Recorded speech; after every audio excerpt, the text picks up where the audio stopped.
I'm Tim from the Dodge Fathers, and for the SDC project, I chose GraphQL. I always wondered what other standards existed outside of REST conventions so I could better understand the pros and cons of REST. GraphQL is a very powerful alternative to REST created by Meta.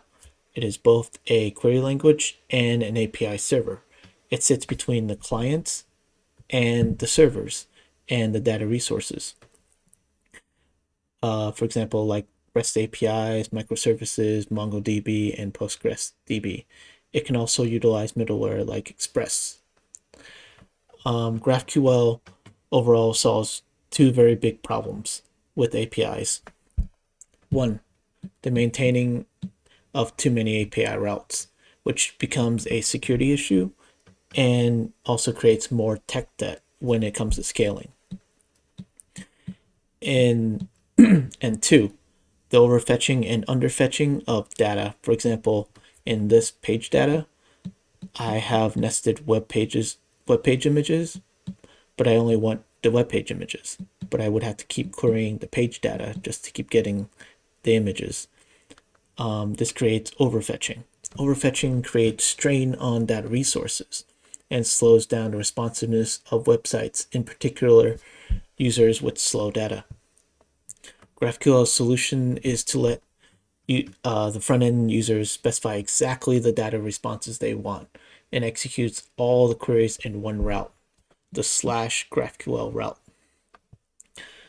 And it does it exactly in one fetch statement, even if there is multiple data resources that it has to make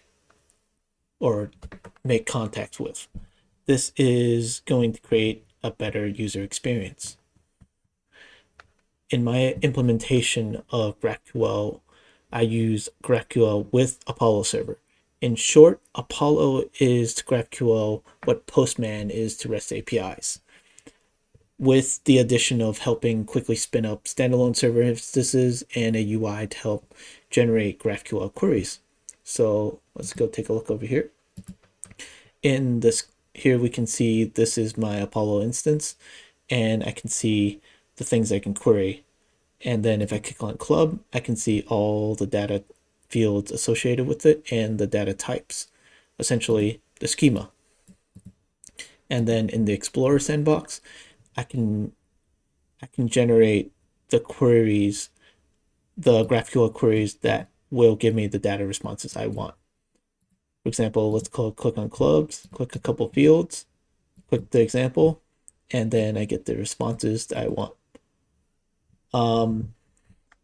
And that's pretty much it for the server instance.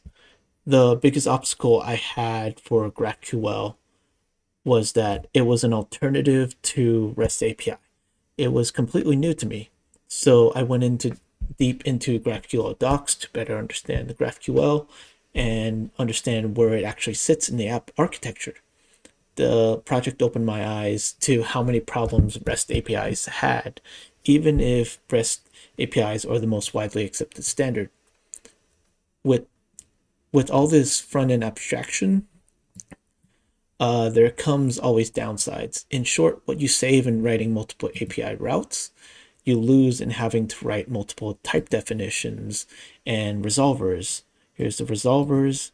The more data there is and the more entry points, the more resolvers there are, and the more type definitions you have to explain the relationships between all the data. In conclusion, I learned that there is quite a lot about GraphQL. I learned quite a lot about GraphQL and REST APIs from this project. I think GraphQL definitely has a place in large-scale applications where the front end and the back end teams aren't able to communicate. It helps with optimizing data fetching and provides granular control of data responses compared to REST APIs. And I think it definitely lives up to the hype, but is held back by the amount of overhead there is for the backend. And that's it.